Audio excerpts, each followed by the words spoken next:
السلام علیکم ورحمۃ اللہ وبرکاتہ۔ میں نے ایک نظم لکھی تھی ان لوگوں کے نام جنہیں بے قصور بلا وجہ جعلی پولیس مقابلوں میں شہید کیا جاتا تھا اور ان کے اہل خانہ خوف سے، ڈر سے آواز تک اٹھانے سے گھبراتے تھے۔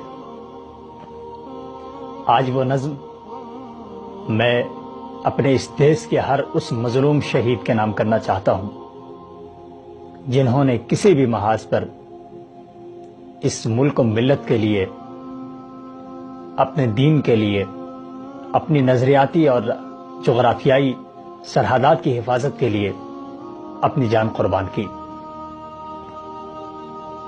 دریدہ لاشیں اٹھانے والوں، لہو کے آنسو بہانے والوں، رہو گے کب تک یوں سہمے سہمے؟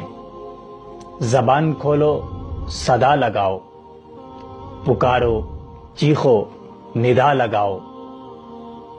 اندھیری راتوں میں اپنے پیاروں کے لاشیں دفنانا چھوڑ دو اب، کہ جب تلک یوں ہی چپ رہو گے، زباں پہ خاموشیاں رکھو گے، تو یاد رکھو تمہاری نسلوں کی گردنوں پر بھی خنجروں سے ہی وار ہوگا۔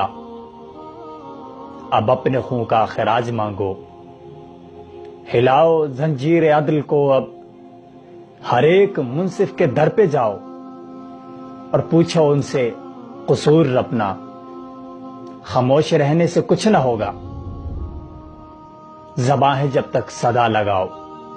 اے صاحبو مدعا اٹھاؤ، ہر ایک قاتل سے اپنے خون کا حساب مانگو، جواب مانگو۔ دریدہ لاشیں اٹھانے والوں، لہو کے آنسو بہانے والوں۔